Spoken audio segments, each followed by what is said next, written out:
एजा लड़ रहल सब सैनिक हमार बाड़े, काहे कि तू लोग के राजा हमार बंदी हो चुकल बा। सुना वृषभ दत्त, एकर शीश कटला के बाद ये राजपाट हम तहरा के सौंप दे। शांति से राज्य के पालन करिहा। सतवाहन के दूत बन के तहार सहायता हिरण्य करिहे। हिमाद्री से लेके दक्षिण समुद्र तक, सह्याद्री से लेके पूर्व समुद्र तक, अन्न कलिंग गदम गलबरा, होसन कुंतला कोंकण विदर्भ, अवंती अनुपा बीरा प्राता, कुकरू आकरा असरा अस्मिका, मुलक मलवा महिषा मगध, चेरा चोरा पांड्या सौराष्ट्र सब मिलके एक के प्रांत होकी, एक के राज्य होकी। जय होके। एगो राज्य के मतलब सब राज्य के मिलावल ना होखेला, भाषा भी मिले के चाहिए जो नहीं हो सकत। ओकरा के एक करे के विचार अपन दिल से निकाल दा। इस सब लोग मरे वाला पड़े।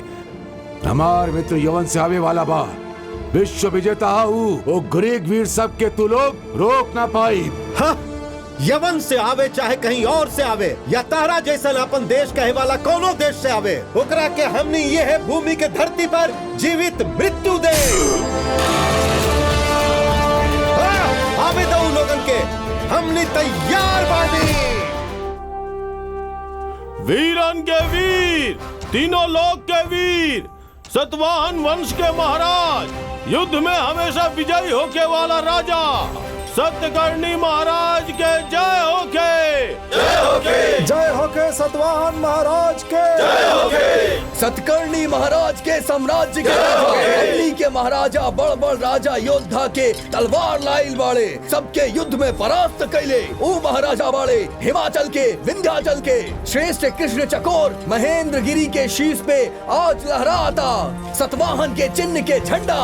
जय होके सतवाहन महाराज के। जय होके। महाराज चक्रवर्ती के। जय होके। अखंड मंडलाधिपति के। जय होके। सतकर्णी महाराज के। जय होके। जय होके सातवाहन राज्य के। जय होके। समस्त जम्बू द्वीप अब एके गो सुविशाल राज्य बा माता। इस सुन के हमरा के बहुत प्रसन्नता भइल माता, परंतु तहारी युद्ध कुछ लोग खातिर प्रश्न चिन्ह बन गइल बा। महाराज, आप सुविशाल साम्राज्य के लेके आयल बानी या फिर शव के ढेर? ये एगो शांति प्रिय भूमि रहे जहाँ सर्वधर्म के सम्मान और संस्कार से देखे के वर्षों पुरान प्रथा रहे। यही कारण यहाँ निवास करत रहनी हमनी। अभी रक्त भूमि बा, हमनी यहाँ नहीं रह सकत। जा सकीला। रउआ शांति के प्रचार कर रहल बानी, हम अशांति के विनाश कर रहल बानी। रउआ प्रकाश के खोज करीला और हम अंधेरा के मृत्यु दे रहल बानी। हमनी के विचार अलग बा, किंतु लक्ष्य एक बा। अब भूमंडल पर शांति होखी। अखंड जम्बू द्वीप अमरावती बन चुकल बा। रउआ जहां चाहे जा सकेला, चारों ओर शांति ही होखी। दूसरे राज्य से लावल गल 3300 तलवार के बिगला गे एगो महा तलवार बनावल जाए। एक तलवार के धारण करके हमार पुत्र एगो सिंह के भांति सिंहासन पर विराजी, विश्व की पता होके के चाहिए। जय होके सतवाहन महाराज के। जय होके। सिंह द्वारा कोटेलिंग से कहीं आप राजा के आवे के खुशी में राजसू यज्ञ की तैयारी करे और सब दूत राजा के आमंत्रण पात्र भिजवावल जाए। ये बहुत मुख्य कार्य होखी। एह युग के कोनो राजा के यज्ञ के बारे में ज्ञात ना होखी। द्वापर युग में धर्मराज द्वारा कईल गए राजसू यज्ञ सातों लोक में अपन प्रकाश फैलाई। बिना पत्नी के कौनो यज्ञ संपन्न ना हो सकेला। राजमाता विनती कैली, यही से हम यहाँ आईनी। यज्ञ समाप्त होते हम यहाँ से चल जाए। अखंड राज्य की रउआ बधाई होके। माता पुत्र मिल के ही करब राज। जय होके महाराज चक्रवर्ती के। जय होके। राष्ट्रम में देश स्वाहा। कृष्ण उर्मिरा से राष्ट्रदा राष्ट्रमुखमयी देहि प्रकाशेनो सी राष्ट्रदा राष्ट्रम में देहि स्वाहा। प्रकाशेनो सी राष्ट्रदा राष्ट्रमुखमयी देहि। ओम शांति शांति शांति।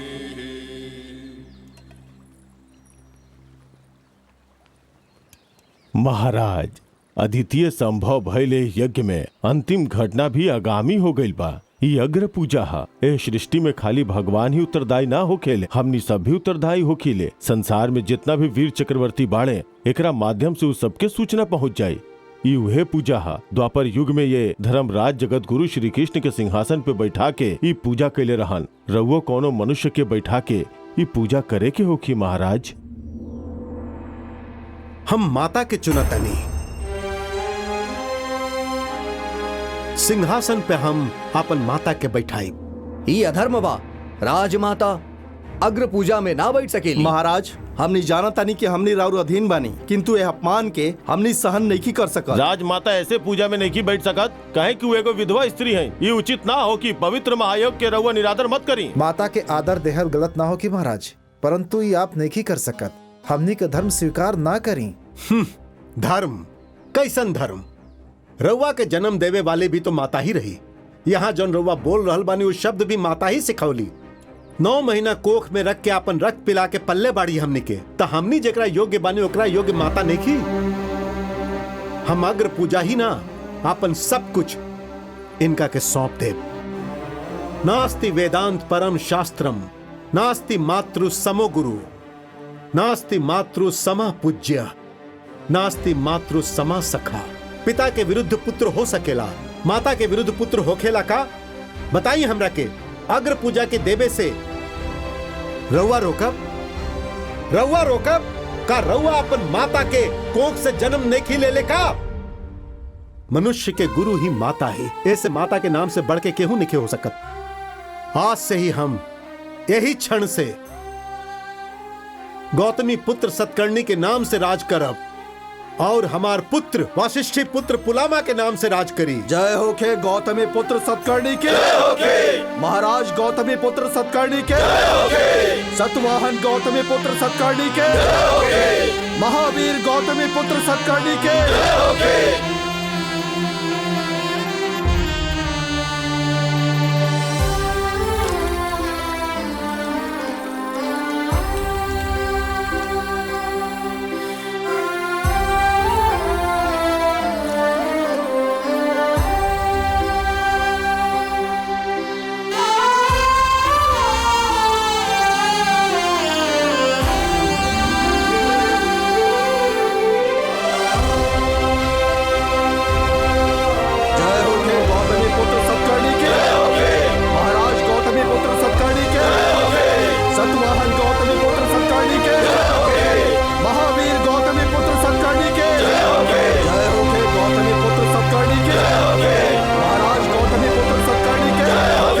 साम्राज्य में एक के धर्म होखी, एक के न्याय होखी और एक के मुद्रा। हर जगह होकर मूल्य होखी।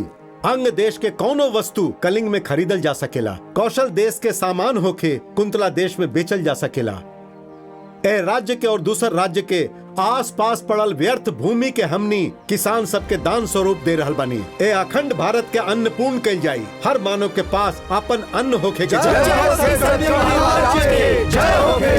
ए युग के आरंभ भारत खंड के भारत वर्ष में जम्बू द्वीप के सीमा और तालुका में आज से हमनी के युग के आरंभ हो जाई।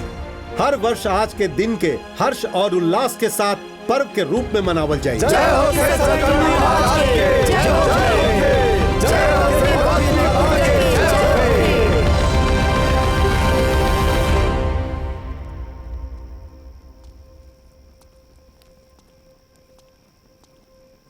महाराज यहाँ से आगे प्रवेश प्रतिबंधित बा। प्रतिबंधित बा? ठीक बा।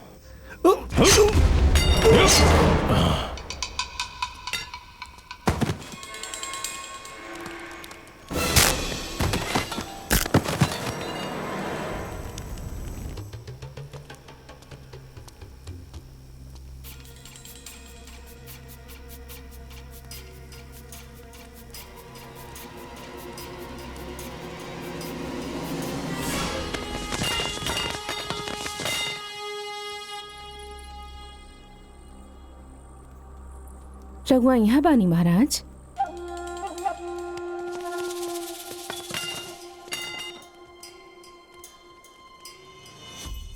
इली राउर खानदान के निशानी। अगर केहू दूसर आ जाए तो रघुआ ओकरा पहना देब। कल हम यहाँ से जा रहल बानी।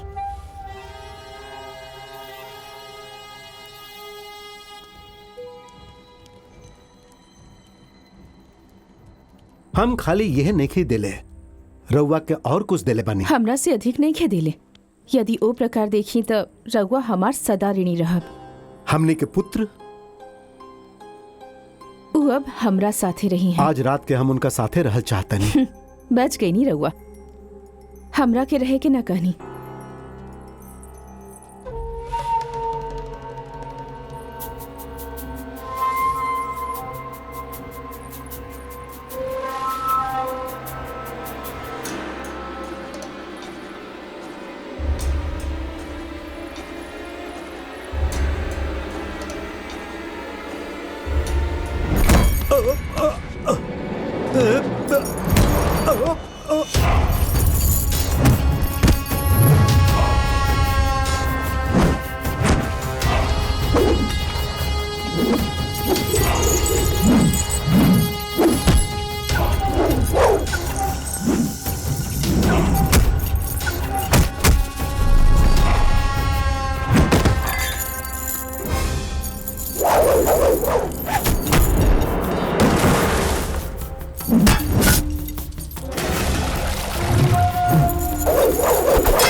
महारानी, हमने कुछ कहल चाहत बानी।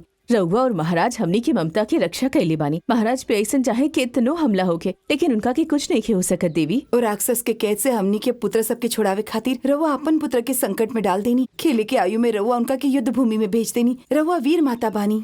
हमनी के जब हमनी के पुत्र माँ कहेला तो राउर बलिदान याद आ जाला। ऐसन महाराज के शक्ति प्रदान करे में गौतमी माँ के परवरिश ही ना राउरो बहुत बड़ योगदान बा। रउआ बारे में महाराज हमनी के राजा से कहत रहन। महाराज महारानी एकरा के स्वीकार करी हैं। एक बार उनका से पूछ लेही। एकर आवश्यकता ना पड़ी। ऊ हमार अर्धांगिनी है। धर्म अर्थ काम मोक्ष तक ऊ हमार साथ कभी ना छोड़ी है। रउआ वास्तव में महाराज खातिर एगो ढाल के समान बानी महारानी।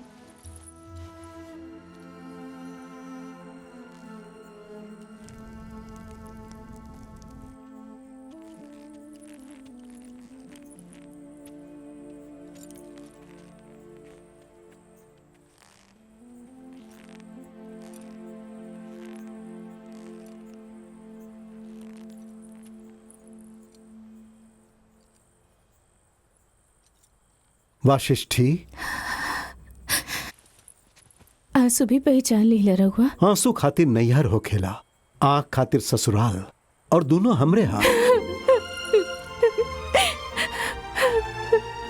रउआ कहले रही रउआ चल जाई। युद्ध से डेरा के हम भाग जाए वाली कायर ना है महाराज। अब हम वीर माता बनब। अच्छा, कब से बनब? आजे से युद्ध में जब रउआ तलवार पकड़े रहे तब हमार पुत्र पिता के हाथ थाम के एगो योद्धा की तरह वीर यात्रा करे रहे। इली अब रवा कहले रहे कि केहू आई तो दे देब। हम आ गई नी ना। अब दी ही ना देब तब दी ही ना दी ही ना दी ही। महाराज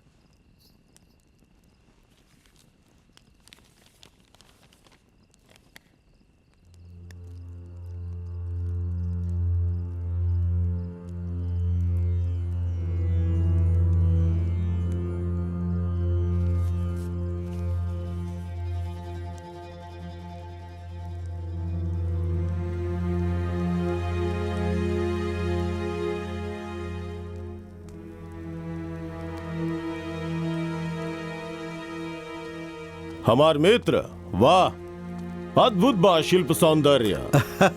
ये मूर्ति हमरा के हमार भाई मधुर के याद दिला रहल बा। ये मूर्ति सबके बहुत महत्व बा। रवा ये सब देखनी, वो हमार दादाजी द्वारा बनवावल गईल हाथी है। राजा प्रजा के ढोए वाला हाथी की तरह होके के चाहिए। हाथी के पीछे हाथी, हाथी के पीछे हाथी, ऐसे अनंत हाथी होखेले। अंतिम हाथी के पहला हाथी के चेहरा भी ना दिखेला, लेकिन ओकर चाल ना बदलेला, ना राह बदलेला। विश्वास बहुते बड़ चीज है। पूंछ पकड़े के जगह सूंड ना पकड़े के चाहिए। बहुत अच्छा मित्र।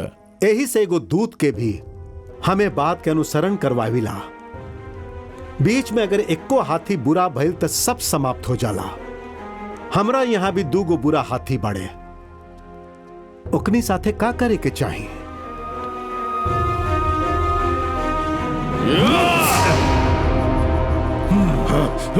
पहले सिकंदर और अभी डेमेट्रियस, सब लोग ये हमनी के देश के अपन देश के सैन कक्ष समझे ले का? तू विदेशी सबसे हाथ मिलौले रहा कि ना? शत्रु महल में प्रवेश कर गेले में तू उनकर सहायता कैले रहा कि ना? पराजित कैनी, समझ में ना आइल। क्षमा कैनी, फिर भी समझ में ना आइल। आगे अब समझे की आवश्यकता नहीं है।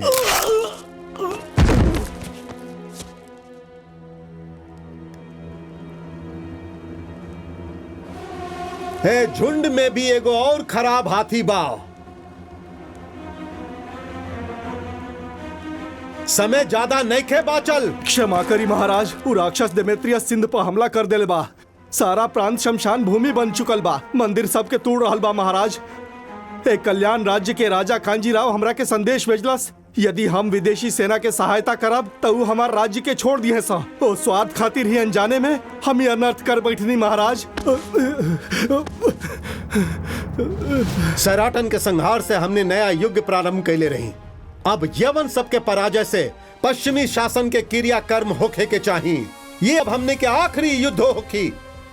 अब तक हमने लोग के क्षमा कैनी, लेकिन अब क्षमा ना कैल जाई। नया निर्माण कैल गई अपन भारत देश के हमनी वो विदेशी सबके रक्त से अभिषेक करब।